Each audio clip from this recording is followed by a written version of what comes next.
नमस्कार दोस्तों, मैं किस्साबाज वाला लेकर आया हूँ विश्वविख्यात लेखकों की कहानियों का गुच्छा। दोस्तों, अगर हमारी कहानी आपको पसंद आए तो इसे लाइक, सब्सक्राइब और शेयर जरूर करें। तो आइए बिना देर किए शुरू करते हैं हम आज की कहानी। कहानी का शीर्षक है करवा का व्रत। इसे लिखा है यशपाल ने। कन्हैयालाल अपने दफ्तर के हमजोलियों और मित्रों से 2-3 बरस बड़ा ही था, परंतु ब्याह उसका उन लोगों के बाद हुआ। उसके बहुत अनुरोध करने पर भी साहब ने उससे ब्याह के लिए सप्ताह भर से अधिक छुट्टी न दी थी। लौटा तो उसके अंतरंग मित्रों ने भी उससे वही प्रश्न पूछे जो प्रायः ऐसे अवसरों पर दूसरों से पूछे जाते हैं, और फिर वही परामर्श उसे दिए गए जो अनुभवी लोग नवविवाहितों को दिया करते हैं। हेमराज को कन्हैयालाल समझदार मानता था। हेमराज ने समझाया, बहू को प्यार तो करना ही चाहिए, पर प्यार से उसे बिगाड़ देना या सिर पर चढ़ा लेना भी ठीक नहीं। औरत सरकश हो जाती है तो आदमी को उम्र भर जोरू का गुलाम ही बना रहना पड़ता है। उसकी जरूरतें पूरी करो, पर रखो अपने काबू में। मारपीट बुरी बात है, पर यह भी नहीं कि औरत को मर्द का डर ही न रहे। डर उसे जरूर रहना चाहिए। मारे नहीं तो कम से कम गुरा तो जरूर दे। 3 बात उसकी मानो तो एक में ना भी कर दो। यह न समझ ले कि जो चाहे कर या करा सकती है। उसे तुम्हारी खुशी नाराजगी की परवाह रहे। हमारे साहब जैसा हाल न हो जाए। मैं तो देखकर हैरान हो गया। एम्पोरियम से कुछ चीजें लेने के लिए जा रहे थे तो घरवाली को पुकार कर पैसे लिए। बीवी ने कह दिया, कालीन इस महीने रहने दो, अगले महीने सही। तो भीगी बिल्ली की तरह बोले, अच्छा। मर्द को रुपया पैसा तो अपने पास में रखना चाहिए, मालिक तो मर्द है। कन्हैया के विवाह के समय नक्षत्रों का योग ऐसा था कि ससुराल वाले लड़की की विदाई कराने के लिए किसी तरह तैयार नहीं हुए। अधिक छुट्टी नहीं थी, इसलिए गौने की बात फिर पर ही टल गई थी। एक तरह से अच्छा ही हुआ। हेमराज ने कन्हैया को लिखा पढ़ा दिया कि पहले तुम ऐसा मत करना कि वह समझे कि तुम उसके बिना नहीं रह सकते, या बहुत खुशामद करने लगो। अपनी मर्जी रखना, समझे। औरत और बिल्ली की जात एक। पहले दिन के व्यवहार का असर उस पर सदा रहता है। तभी तो कहते हैं कि गुरबाला वर रोजे अव्वल कुश्तन। बिल्ली के आते ही पहले दिन हाथ लगा दे तो फिर रास्ता नहीं पकड़ती। तुम कहते हो पढ़ी लिखी है, तो तुम्हें और भी चौकस रहना चाहिए। पढ़ी लिखी यूं भी मिजाज दिखाती है। निस्वार्थ भाव से हेमराज की दी हुई सीख कन्हैया ने पल्ले बांध ली थी। सोचा मुझे बाजार होटल में खाना पड़े या खुद चौका बर्तन करना पड़े तो शादी का क्या लाभ। इसलिए वह लाजो को दिल्ली ले आया था। दिल्ली में सबसे बड़ी दिक्कत मकान की होती है। रेलवे में काम करने वाले कन्हैया के जिले के बाबू ने उसे अपने क्वार्टर का एक कमरा और रसोई की जगह सस्ते किराए पर दे दी थी। सो 1.25 साल से मजे में चल रहा था। लाजवंती अलीगढ़ में 8वीं जमात तक पढ़ी थी। बहुत सी चीज़ों के शौक थे, कई ऐसी चीज़ों के भी जिन्हें दूसरे घरों की लड़कियों को या नई ब्याही बहुओं को करते देखकर मन मार कर रह जाना पड़ता था। उसके पिता और बड़े भाई पुराने ख्याल के थे। सोचती थी ब्याह के बाद सही उन चीज़ों के लिए कन्हैया से कहती। लाजो के कहने का ढंग कुछ ऐसा था कि कन्हैया का दिल इनकार करने को न करता, पर इस ख्याल से कि वह बहुत सरकश न हो जाए, 2 बात मानकर तीसरी पर इनकार भी कर देता। लाजो मुंह फुला लेती। लाजो मुंह फुलाती तो सोचती कि मनाएंगे तो मान जाऊंगी, आखिर तो मनाएंगे ही। पर कन्हैया मनाने की अपेक्षा डांट ही देता। एक आध बार उसने थप्पड़ भी चला दिया। मनौती की प्रतीक्षा में जब थप्पड़ पड़ जाता तो दिल कट कर रह जाता और लाजो अकेले में फूट फूट कर रोती। फिर उसने सोच लिया, चलो किस्मत में यही है तो क्या हो सकता है। वह हार मानकर खुद ही बोल पड़ती। कन्हैया का हाथ पहली 2 बार तो क्रोध की बेबसी में ही चला था। जब चल गया तो उसे अपने अधिकार और शक्ति का अनुभव होने लगा।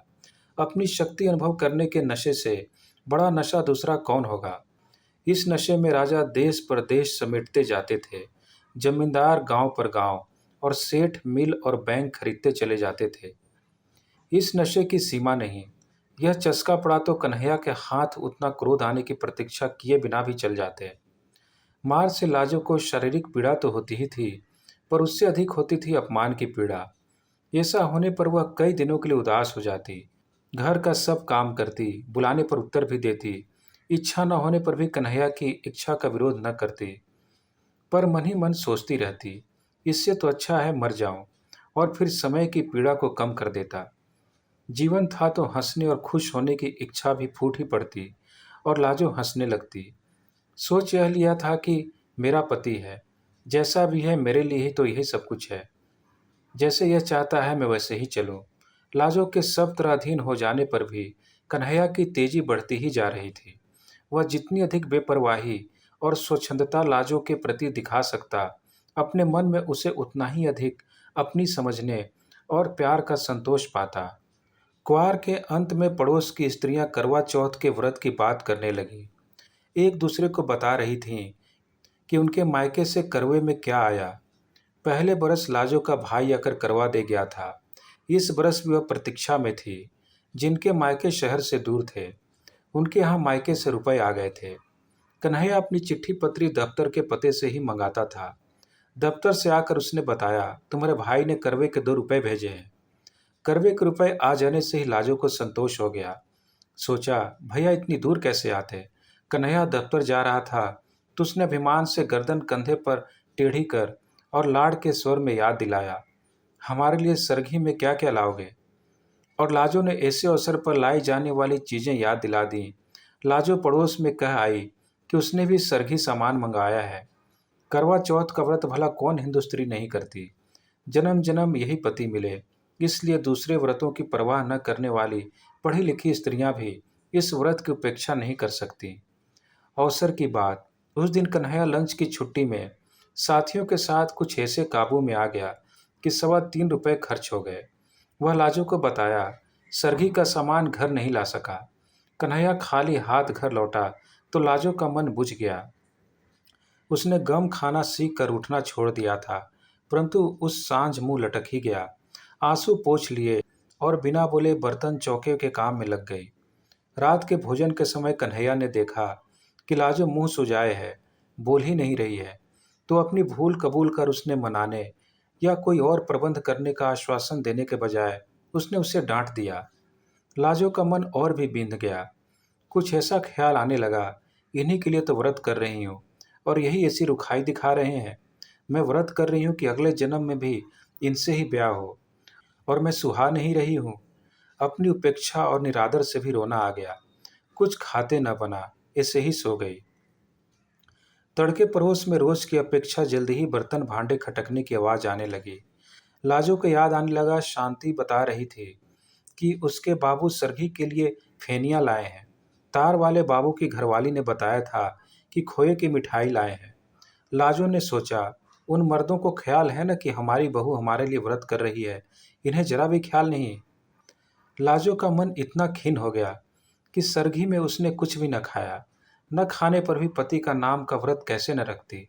सुबह सुबह पड़ोस की स्त्रियों के साथ उसने भी करवे का व्रत करने वाली रानी और करवे का व्रत करने वाली राजा की प्रेयसी दासी की कथा सुनने और व्रत के दूसरे उपचार निभाए। खाना बनाकर कन्हैया लाल को दफ्तर जाने के समय खिला दिया। कन्हैया ने दफ्तर जाते समय देखा कि लाजो मुंह सुजाए है। उसने फिर डांटा, मालूम होता है कि 2-4 खाए बिना तुम सीधी नहीं होगी। लाजो को और भी रुलाई आ गई। कन्हैया दफ्तर चला गया तो वह अकेली बैठी कुछ देर रोती रही। क्या जुल्म है, इन्हीं के लिए व्रत कर रही हूँ और इन्हें गुस्सा ही आ रहा है। जन्म जन्म से यही मिले, इसलिए मैं भूखी मर रही हूँ। बड़ा सुख मिल रहा है ना, अगले जन्म में और बड़ा सुख देंगे। यही जन्म निभाना मुश्किल हो रहा है। इस जन्म में तो इस मुसीबत से मर जाना अच्छा लगता है। दूसरे जन्म के लिए वही मुसीबत पक्की कर रही हूँ। लाजो पिछली रात भूखी थी। पिछली दोपहर बल्कि पिछली दोपहर के पहले का ही खाया हुआ था। भूख के मारे कुड़मुड़ा रही थी और उस पर पति का निर्दयी व्यवहार। जन्म जन्म, कितने जन्म तक उसे ऐसा ही व्यवहार सहना पड़ेगा। सोचकर लाजो का मन डूबने लगा।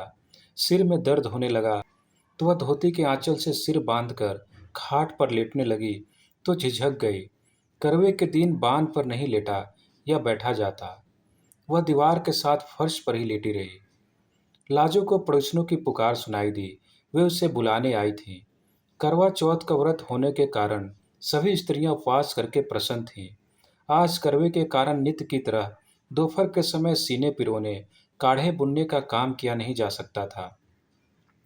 करवे के दिन सुई, सलाई और चरखा छुआ नहीं जाता। काज से छुट्टी थी और विनोद के लिए ताश या जुए की बैठक जमाने का उपक्रम हो रहा था। वो लाजो को भी उसी के लिए बुलाने आई थी। सिर दर्द और मन के दुख के कारण लाजो नहीं जा सकी। सिर दर्द और बदन टूटने की बात कहकर वह टाल गई और फिर सोचने लगी, ये सब तो सुबह सरगी खाए हुए हैं, जान तो मेरी ही निकल रही है। फिर अपने दुखी जीवन के कारण मर जाने का ख्याल आया और कल्पना करने लगी कि करवा चौथ के दिन उपवास किए बगैर मर जाए तो इससे पुण्य जरूर मिलेगी। तो इस पुण्य से जरूर ही यही पति अगले जन्म में मिले। लाजो की कल्पना बावली हो उठी। वह सोचने लगी, मैं मर जाऊं तो इनका क्या है, और ब्याह कर लेंगे। जो आएगी वह भी करवा चौथ का व्रत करेगी। अगले जन्म में दोनों का इन्हीं से ब्याह होगा। हम सौत बनेंगी। सौत का ख्याल उसे और भी बुरा लगा। फिर अपने आप समाधान हो गया, नहीं, पहले मुझसे ब्याह होगा। मैं मर जाऊंगी तो दूसरी से होगा। अपने उपवास के इतने भयंकर परिणाम की चिंता से मन अधीर हो उठा। भूख अलग व्याकुल किए थी। उसने सोचा, क्यों मैं अपना अगला जन्म भी बर्बाद करूं। भूख के कारण शरीर निढाल होने पर भी खाने को मन नहीं हो रहा था। परंतु उपवास के परिणाम की कल्पना से मन क्रोध से जल उठा। वह उठ खड़ी हुई। कन्हैया लाल के लिए उसने सुबह जो खाना बनाया था उसमें से बची 2 रोटियां कटोर दान में पड़ी थी। लाजो उठी और उपवास के फल से बचने के लिए उसने मन को वश में कर 1 रोटी रुखी ही खा ली और 1 गिलास पानी पीकर लेट गई। मन बहुत खिन्न था। कभी सोचती, ठीक ही तो किया, अपना अगला जन्म क्यों बर्बाद करूं। ऐसे पड़े पड़े झपकी आ गई। कमरे के किवाड़ पर धम धम सुनकर लाजो ने देखा। रोशनदान से प्रकाश की जगह अंधकार भीतर आ रहा था। समझ गई, दफ्तर से लौटे हैं। उसने किवाड़ खोले और चुपचाप एक ओर हट गई। कन्हैयालाल ने क्रोध से उसकी तरफ देखा। अभी तक पारा नहीं उतरा। मालूम होता है झाड़े बिना नहीं उतरेगा। लाजो के दुखे हुए दिल पर और चोट पड़ी और पीड़ा क्रोध में बदल गई। कुछ उत्तर न देकर वह घूम फिर कर दीवार के सहारे फर्श पर बैठ गई। कन्हैयालाल का गुस्सा भी उबल पड़ा। यह अकड़ है, आज तुझे ठीक ही कर दूं, उसने कहा और लाजो को बांह से पकड़कर खींचकर गिराते हुए 2 थप्पड़ पूरे हाथ के जोर से ताबड़तोड़ जड़ दिए। और मिजाज दिखा, खड़ी हो सीधी।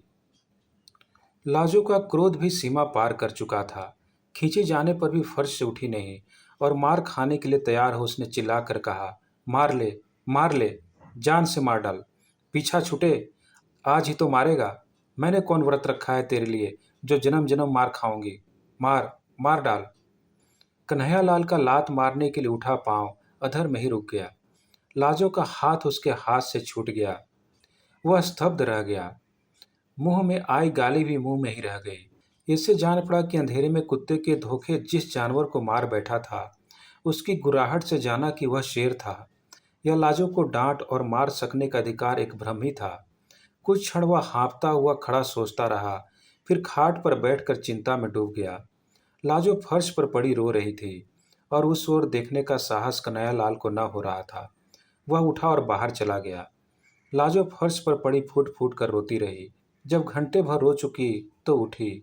चूल्हा जलाकर कम से कम कन्हैया के लिए खाना तो बनाना ही था। बड़े बेमन से उसने खाना बनाया। बना चुकी तब भी कन्हैयालाल लौटा नहीं था। लाजो ने खाना ढक दिया और कमरे के किवाड़ उड़काकर फिर फर्श पर लेट गई। यही सोच रही थी कि क्या मुसीबत है जिंदगी। यही झेलना था तो पैदा ही क्यों हुई।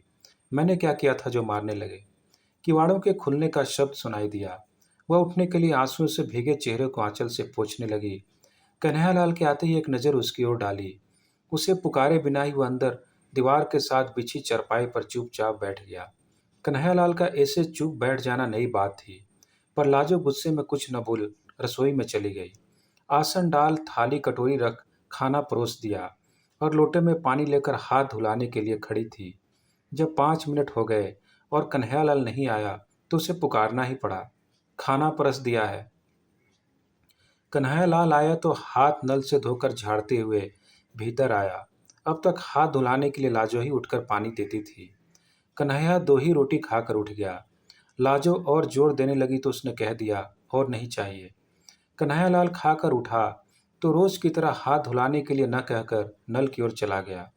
लाजो मन मारकर स्वयं खाने बैठी तो देखा कि कद्दू की तरकारी बिल्कुल कड़वी हो रही थी। मन की अवस्था ठीक न होने से हल्दी नमक 2 बार पड़ गया था। बड़ी लज्जा अनुभव हुई। हाय, इन्होंने कुछ भी कहा नहीं।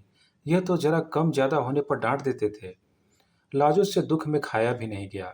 यूं ही कुल्ला कर हाथ धोकर इधर आई कि बिस्तर ठीक कर दे, चौका फिर समेट देगी।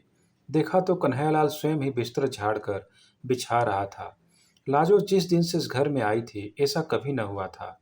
लाजो ने शर्मा कर कहा, मैं आ गई, रहने दो, किए देती हूँ, और पति के हाथ से दरी चादर पकड़ ली। लाजो बिस्तर ठीक करने लगी तो कन्हैयालाल दूसरी ओर से मदद करता रहा। फिर लाजो को संबोधित किया, तुमने कुछ खाया नहीं? कद्दू में नमक ज्यादा हो गया है। सुबह और पिछली रात भी तुमने कुछ खाया नहीं था। ठहरो, मैं तुम्हारे लिए दूध ले आता हूँ। लाजो के प्रति इतनी चिंता कन्हैयालाल ने पहले कभी नहीं दिखाई थी, जरूरत भी नहीं समझी थी। लाजो को उसने चीज समझा था।